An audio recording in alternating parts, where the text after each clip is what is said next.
Ang susunod na programa ay rated PG. Patnubay at gabay ng magulang ay kailangan sa mga batang manonood.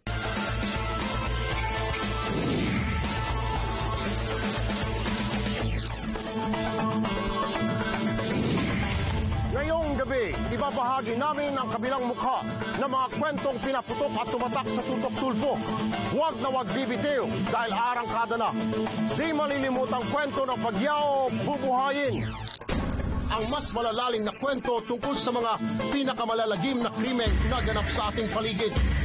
Kasama nila kami sa paghahanap ng sagot sa mga misteryo na pagpaslang sa kanilang mga mahal sa buhay. Mahihirap at masalimuot na lugar, buong tapang na pinasok at nalusutan.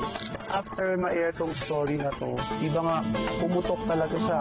Kasi National Prison is to effect na sa mga nakukulong is to reform them. Mala eksena sa pelikula ang naging kabulan. Nandun kami para i-document yung mga pangyayari. Mga anomalya at illegal na gawain, tinutukan na, nilambat pa. Ay kayo yung Jesu Cristo. Ako. Ginagamit niyo yung church at ginagamit niya yung batas ng Pilipinas para italaga yung sarili niya bilang Diyos. Kitang-kita naman din sa surveillance camera na talaga may kambal plaka. Sa pagtutok namin sa anomalya sa Palo, hindi naging madali para maisakatuparan ang aming pakay. Ito ang espesyal na tampok sa isang taong pagsasama ng mamayang nasa katwiran at na Tutok Tulpo.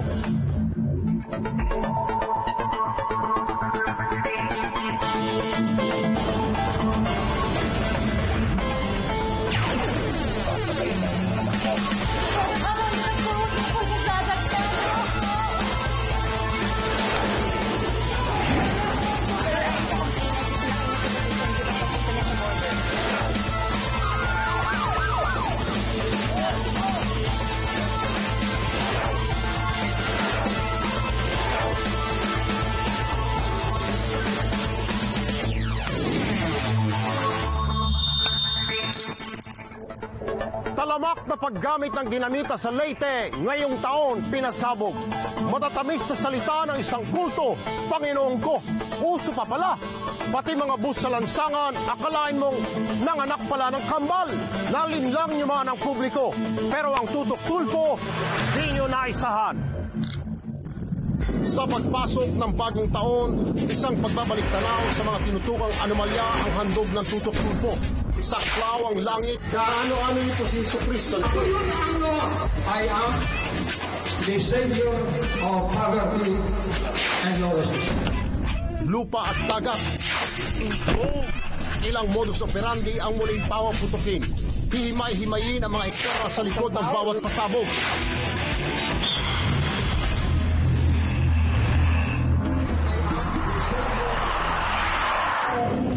Nagsimulang pumutok ang isang anomalya mula sa kalangitan nang bumabaraw ang Diyos sa bayan ng Olongapo na nagkatawang tao.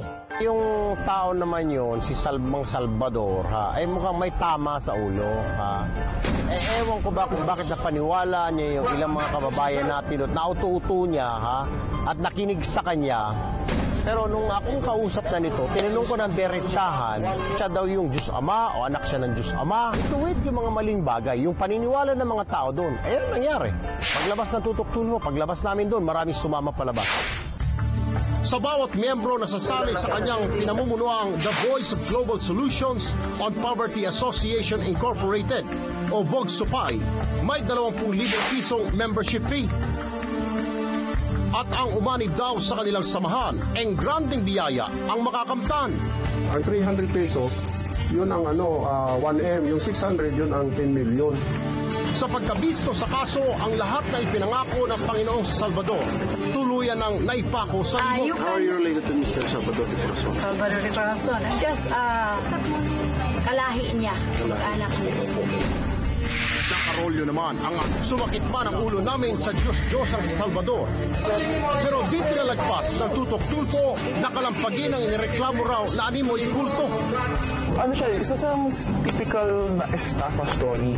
Ginagamit niya yung church at ginagamit niya yung batas ng Pilipinas para italaga yung sarili niya bilang Diyos. Ang tira niya kasi, yung mga vulnerable na tao na napaka-inclined sa spiritualism na hindi nila kino-question masyado yung facts. Interesting siya. Ito yung mga bagay na kailangan talaga ma-expose. Hindi dapat to kinakagat ng ganun-ganun lang.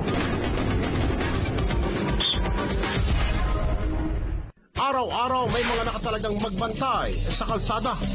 Pero sa lawak nito, may mga nakakalusot pa rin at rumaragasa ng walang prangkisa. Tulad ng pasaway ng mag-sister company na North Star at RS Master Incorporated. Natutukan namin ang kanilang kambal plakang pasada. It's a moving subject. Gumagalaw. So, kailangan mong tutukan, sabayan.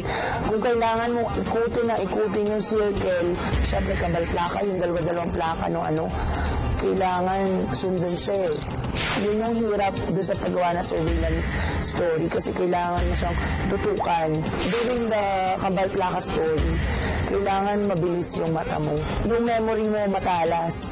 Kasi hindi tao kundi plaka, numero, letra, yung kailangan i-memorize. Malakwitis man ang bilis ng kanilang ratsada, pero di sila nakaligtas sa aming kamera. Hindi kami nagpatumpik-tumpik sa paghawak ng reklamong ito. Isang pulidong paputok kontra colorum operation ang agad sinilaban ng Tutok Tulfo, katuwang ang Land Transportation Franchising and Regulatory Board o LTFRB. Base sa pinresentan yung video surveillance nyo, nagkaroon ng kambal plaka. Kitang-kita naman din sa surveillance camera na talaga may kambal plaka. Nag-create ng team kasama ang Tutok Tulfo at ng LTFRB para puntahan at hulihin yung mga may kambal plaka na yun sa may Commonwealth Avenue. Nakahuli naman kami ng ilan sa kanila at tinanggalan namin ng plaka. Huli ang mga abusado. Lahat ng kambal plaka kinumpiska. May direktiba ang chairman ng LTFRB na paigtingin namin ang laban kontra colorum. Kung maaari, halos araw-araw mag-operate kami. Kung may mga taong nakakaalam ng mga anomalya, ng mga kambal plaka, colorum o magsumbong lang kayo sa Tutok Tulfo at aaksyonan namin yan kaaga pa yung LTFRB. Sa ngayon, kasalukuyan pa rin umaandar ang isinampang kaso ng LTFRB laban sa dalawang kumpanya ng bus. Mula sa lupa, tinutukan din ang anomalya sa isang mayamang karagatan sa bayan ng Palo, Leyte. Ang isla ng Dinamita, este ng Barangay Cogon sa nasabing bayan, walang habas na nilalapastangan ang yaman dagat. Banye-banyerang isda ang nahuhuli sa bawat dinamitang inihahagis sa karagatan. Mula sa pagtitimpla ng mga dinamita hanggang sa paggamit ng mga ito sa dagat, nasubaybayan ng ating kamera ang kanilang nakagawian. Pati ang inalat na operasyon kontra sa iligal na pangingisda, nasaksihan din. Sa report na natanggap natin sa Tutok Tulfo, nagkaroon ng operation doon through the facilities of Tutok Tulfo at lumalabas na hindi nagkaroon ng ganong kagandang resulta sapagkat yung law enforcement group involved. Mantakin mo, mag-ooperate tayo, abay nung i-operate na, abay biglang walang nagdidinamita, nakakapagtaka. Hindi man nabingwit ang mga terorista, pero isang task force anti-illegal fishing ang binuo ng Bureau of Fisheries and Aquatic Resources o BIFAR upang lambatin ang mga tao hatid ay peligro sa karagatan. At pipilitin natin na yung ating mga concerned local officials ay mas maging aware dun sa masamang epekto ng dynamite fishing. So, nung nalaman ko ito, ang ginawa namin ng aming regional director is to create a new team, and we call that the Quick Response Team. Nang dahil sa malamang pagkilos nila noon, naging daan ang aming programa upang paigtingin nila ang batas laban sa iligal na pangingisda, lalo na ang paggamit ng dinamita. Sa pagtutok namin sa anomalya sa Palo, hindi naging madali ang pakikisalimuha sa mga tao roon para maisakatuparan ang aming pakay. Yung asset naman or yung informant yung naglapit kasi nung problem sa atin. Madali ko naman din nakausap yung informant kasi marunong siyang magtagalog. Tapos at the same time, Tagaron nga siya. So naiintindihan niya rin dialect doon sa Leyte. Yun, sa mga tao doon sa barangay na yun na may nagdidinamita, syempre kailangan kong mag-portray ng isang character na hindi ako masusunog, na hindi malalaman kung ano yung totoong pakay ko. Pansamantalamang humupa ang iligal na pangingisda sa lugar. Pero ang Tutok Tulfo, tuloy pa rin ang ekspedisyon sa pagpapasabog ng mga anomalyang sumisira sa ating kalikasan.